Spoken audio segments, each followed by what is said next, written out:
Now that Season 1 of The Last of Us and Season 56 of The Walking Dead have ended, we decided to bring you the ultimate battle of middle-aged, Carhartt-wearing, gruff, guardian angel dadmen.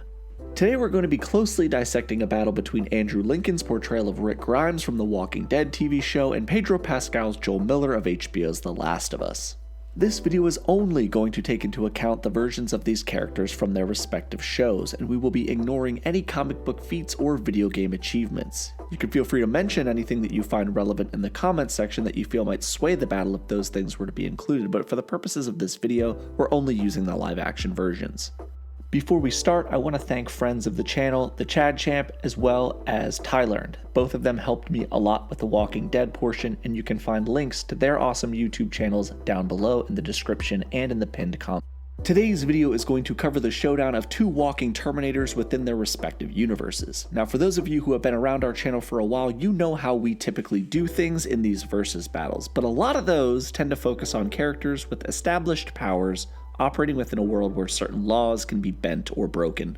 Rick and Joel exist within essentially what amounts to the real world, plus zombies. While we will factor in their speed, strength, combat abilities, and any special skills or feats they might have, this video is going to forego any drastic assumptions. Like saying that because Rick dodged gunfire that he's somehow close to some absurd level of speed that real humans can't achieve. So put on your blood-soaked cowboy hat, snuggle into your dirty mattress on the floor, and wipe the human blood from your brow, because we got a battle to discuss. To begin, we're going to discuss each character's personality, combat abilities, and strategic ability. Then later in the video, we'll see how those things can be applied to specific battle scenarios and who comes out on top. Rick Grimes, or Grimy Rick as he's known in the rap community, is a former Georgia deputy sheriff who awakens from a 2-month coma to find out that the world he had re-entered is a shell of its former self, now overrun by the Walking Dead. And while this might not immediately seem relevant, it speaks to Rick's resourcefulness and his ability to immediately assess his surroundings and develop a plan of action. He is quick-witted, resourceful, and capable of thinking while on the move. Rick is often depicted as having a steadfast moral code as well that prevents him from harming innocents and even at times some of the most ruthless and horrible people within this universe. However, one negative aspect of this moral code is that it oftentimes is applied at random, with some threats being eliminated immediately in battle and other threats being allowed to live indefinitely for, reasons. Rick is primarily driven by a relentless and often detrimental need to protect other people. His background in law enforcement and the concept of protect and serve which he clings often leaves Rick in situations where a more pragmatic person may abandon them for the purposes of their own safety and security. Rick's entire personality boils down to a savior complex. He has to keep everybody safe at all times and will fight with every ounce of grit and determination he has to protect those he cares about. When Rick is bloodlusted or emotionally compromised, he's capable of extreme violence for a short duration of time. For example, after losing his wife, he cleared out an entire prison cell block of walkers in the dark with a hatchet and was nearly catatonic for a period of time afterwards. One final element related to Rick's personality, and one thing that I think is very important, is that he's quite proficient at getting into his opponents' heads, frequently taunting them and making them feel helpless before their showdown. Psychological warfare can have a huge impact, especially in one-on-one fights. Now, in terms of combat efficiency, Rick is an extremely ruthless and skilled combatant. While maybe not as cold-blooded as others within his universe, Rick does grow more comfortable with the concept of eliminating threats, i.e. killing people, as the series continues. Typically, Rick doesn't kill somebody unless he has to, but as I said before, as the series goes on, he's more likely to overlook that code and kill people faster. He has countless hand-to-hand battles with everybody from rank-and-file goons to various types of walkers, special abnormal walkers, and even significantly more deadly brawlers like the Governor and Negan. While it's never outright stated that Rick knows any specific form of martial arts, being a police deputy sheriff, it's safe to say that he's had extensive training in hand-to-hand combat techniques. While hand-to-hand combat experience and training are important, almost equally important is Rick's relentless capability to push forward and dominate. Rick has countless hand-to-hand combat kills with a wide variety of different types of weapon, and in desperation has even been shown to literally tear someone's throat out with his teeth. Rick does, however, oftentimes struggle with larger opponents who have more body mass or physical strength. Examples are the Governor or Negan. In both encounters with larger men, he's clearly about to die before either being saved or his quick-witted action and thinking prevails. However, where Rick is truly deadly is when you factor in that he is extremely competent with dozens of types of firearms. Rick routinely uses various forms of firearms to mow down entire hordes of the Walking Dead, human combatants, vehicles, and even this poorly CGI'd deer. Watch as he expertly plucks this deer off from 50 yards away. I'm just kidding, he falls, what an idiot. And this makes sense, because it's safe to say that Rick has had extensive training with firearms being a police officer. Within this universe, Rick is absolutely somebody that you don't want to get into a gunfight with. The man simply doesn't miss. Look at him land back to back to back to back to back to back headshots, all while forging a path forward in an extremely chaotic environment. In terms of strategy, Rick is also extremely proficient at strategic planning. He has multiple successful ambushes and fights with other factions within their world, all without any specific military training. However, again, being a deputy sheriff, you can assume he has a general level of training related to law enforcement tactics and techniques, and possibly even some SWAT clearing. While he doesn't win every single battle he's ever been in, he does manage to come out on top for the most part in most of them. He's able to overtake and clear out areas like the prison, defeat the governor in Alexandria, and overcome Negan with quick thinking and careful planning. However, where Rick struggles in this area is the relentless determination he often exhibits, which can and has often put him into significantly bad spots. Rick tends to charge headfirst into battle at first, and this oftentimes allows him to succeed, but as threats have become larger and more organized, it becomes a serious problem. Additionally, as his time within this world grows, his personality becomes a bit more cocky, opening him up to serious issues with rationale. While his overconfidence is warranted, having overcome so many serious foes he's faced, it still proves disastrous for him when not coupled with respect for his enemy. For example, in Season 6, after multiple battles with the Saviors, Rick is cocky enough to believe that they'll win every armed battle, opening him up to defeat at the hands of the Saviors. And I think that pretty much sums up the overwhelming majority of Rick's strengths and weaknesses. So that being said, let's go on to the pride of Austin, Texas, Joel Miller. Joel is a survivor of the cordyceps brain infection outbreak of the year 2003. He's been living within the Boston quarantine zone for 20 years after the infection began. Joel is an extremely pragmatic person who has spent years walling himself off of human connection after the death of his daughter Sarah during the initial outbreak. The majority of Joel's actions have been in complete self-preservation since that point. For almost half of his life, Joel has been working various odd jobs for Fedra by day and performing various illegal smuggling activities by night. Joel is known within the Boston QZ area as being extremely ruthless and somebody you absolutely do not want to owe, backstab, manipulate, or double-cross. There are multiple references within the show to this fact that Joel, his brother Tommy, and Joel's significant other Tess have killed a lot of people and done some really bad things in order to survive. Joel does not form bonds or make friends easily, and he absolutely does not leave loose ends unattended to. Joel is also the type of person to swiftly deal with any threat to himself or anyone he cares about, and harshly.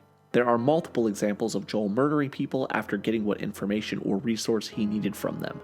Yet, as Joel forms a bond with Ellie and begins to open himself back up to the fatherly emotional bond he has with her, his quick decision-making and judgment is severely compromised.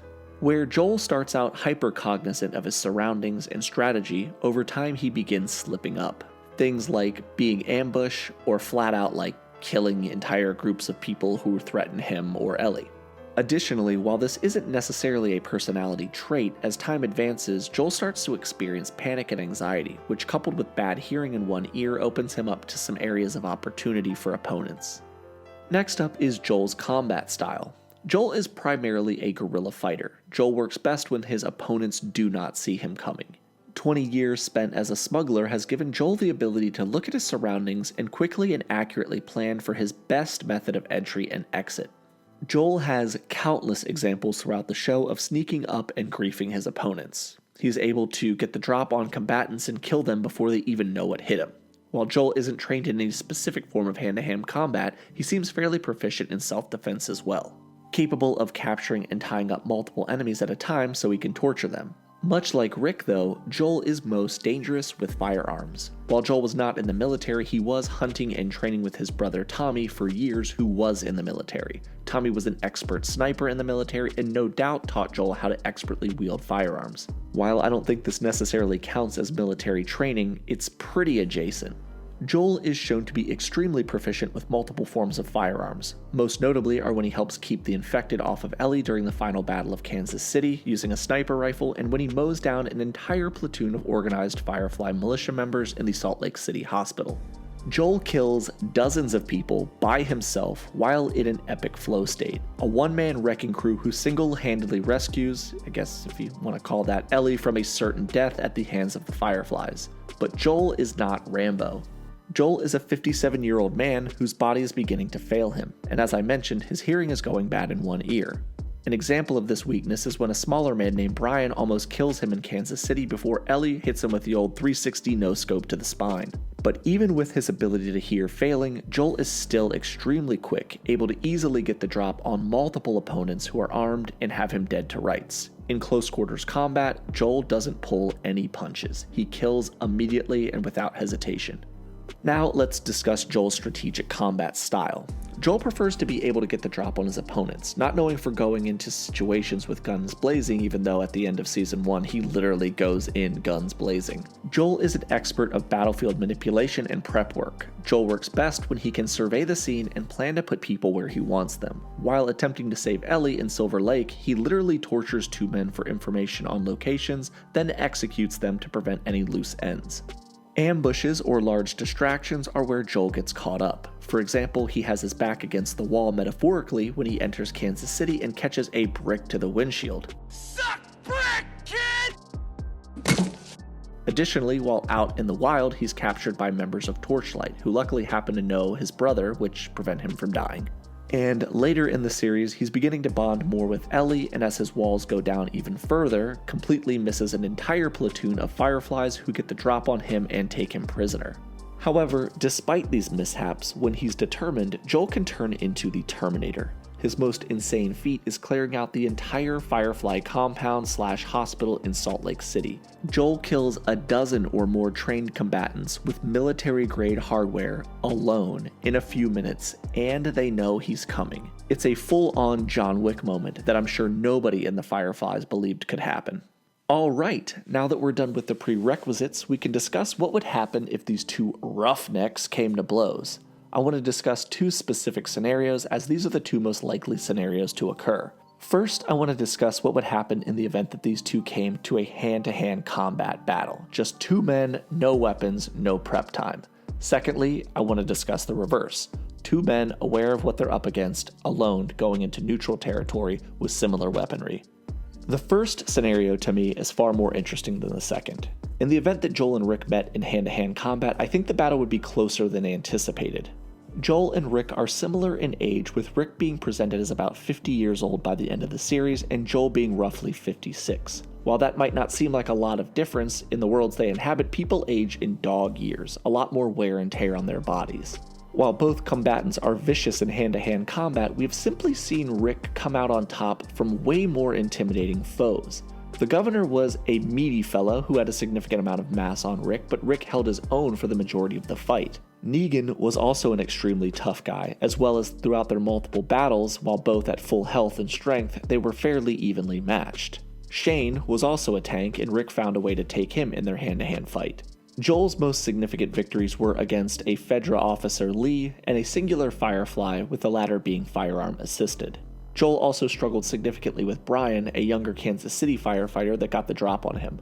Brian may have been able to kill him and appeared to be smaller than Joel before Ellie shot him, but I don't think that's painting Joel in too negative of light. The reason being is that Joel is significantly stronger than he seems fighting-wise, as shown when he takes on two clickers. He's also insanely fast for his age and has been seen outrunning and maneuvering clickers and infected for years. Something Rick doesn't often have to do in his world, as the infected of his world are much slower. Joel is able to overpower a clicker and send it flying, and it's well known that clickers are significantly stronger and faster than normal humans. He also outruns and outmaneuvers multiple infected who are all significantly faster than normal humans. All of this is again confirmed by the showrunners from HBO. He also shows his speed frequently by either disarming or essentially just springing into attack on someone, even somebody like this idiot who is hyper aware that he may do it and still loses. Joel is deceptively fast and strong, and he doesn't waste any movement, always going for the fastest kill possible. However, ultimately in hand-to-hand combat, we've simply seen Rick take on too many bigger, faster, stronger opponents and come out on top to reliably say that Joel would have a significant chance in this type of fight. While not impossible, it's highly improbable that if the two met in a neutral field of battle, like a parking lot or a field or a high school basketball court, that Joel comes out on top. But I could see Joel possibly getting the upper hand in a scenario where he could retreat into some buildings or the forest or somewhere where he may be able to get an advantage due to his extensive time hiding from beings who literally use sound to locate you. But without that equalizing factor, I think that Rick just outworks him and kills him roughly 8 out of 10 times. However, the biggest wild card in this scenario is Rick's willingness to kill Joel. Rick may not, depending upon his manner of victory, decide to kill Joel, whereas Joel would 100% of the time, if given the chance, kill Rick. Now, in the scenario that these two meet armed, it's anybody's game. Really, it comes down to who has the best battlefield strategy and awareness of their situation and environment. Both combatants are crack shots, with Rick capable of one-banging multiple infected or humans throughout the series, and Joel literally just snipes his entire crew to safety in Kansas, so you know he's a god. And Joel may have the most impressive firearms-related victory between the two of them, by single-handedly clearing the entire Salt Lake City hospital out with an entire crew of combatants all decked out in body armor with military-grade weaponry. But that victory was primarily due to his expertise in close-quarters combat and being fully bloodlusted to save Ellie's life. Rick is more of a run-and-gun type of character, able to quickly think on the fly and adapt to multiple types of firearms. This one is really tricky to determine. However, it's my opinion that, again, in close quarter scenarios like in the inside of a building or a forest where you can have cover fairly easily, Joel is going to be the victor in the majority of cases. Not all of them, but the majority. It's been his main tactic of survival for 20 years. In a more open space, as outlined before, it's really a crapshoot. I could see it going either way. Let's say in this scenario, Joel may win 6 out of 10 battles, just giving a slight advantage to Joel due to his close quarters combat and the fact that I don't think two people would see each other on a road or in a field and be like, I gotta shoot that guy. It would have to be inside of a building or something like that for it to make sense. Now, as I alluded to before, the last thing I want to bring up is the likelihood of a fatality from either combatant. I think Rick is a more fair and lenient man when it comes to doling out violent retribution, but I think Joel is more pragmatic and less likely to leave Rick alive. If these two came to blows and Rick was clearly winning the battle, I think he would end the fight at the point where he believed he had won, which would open up a chance for Joel to strike again, whereas I think if Joel had the upper hand, he'd execute Rick simply to avoid any future issues. And that's just a side note. I don't necessarily think it would affect who would win a battle, more like who wins a war between the two of them, if that makes sense. So there you have it. I'm fairly confident that Rick mops the floor with Joel in a hand-to-hand battle, and I could see him winning a gunfight against Joel in a number of scenarios as well. The smart bet would be to just say that Rick wins most fights. Joel is an absolute monster, but he's going up against the ultimate lawman in a lawless world. Therefore, it's my humble opinion that Rick Grimes wins between these two in most scenarios. But I want to know what you think, because I'm not an expert by any means. I just watched the shows and used what I've seen to make an assessment. And this is a lot less scientific than our other versus videos. So who do you think would win? The sheriff or the smuggler? Rick or Joel? Sound off in the comments below and let me know why specifically. Just try to be respectful. This has been Nick with Key Issues. Thank you guys so much for watching this video, and I hope you learned a lot. And if you did, please remember to like and subscribe and do all that other crap that YouTubers ask you to do. Thank you guys again for watching, and remember the motto: middle-aged, Carhartt-wearing, gruff, guardian angel dad men over everything.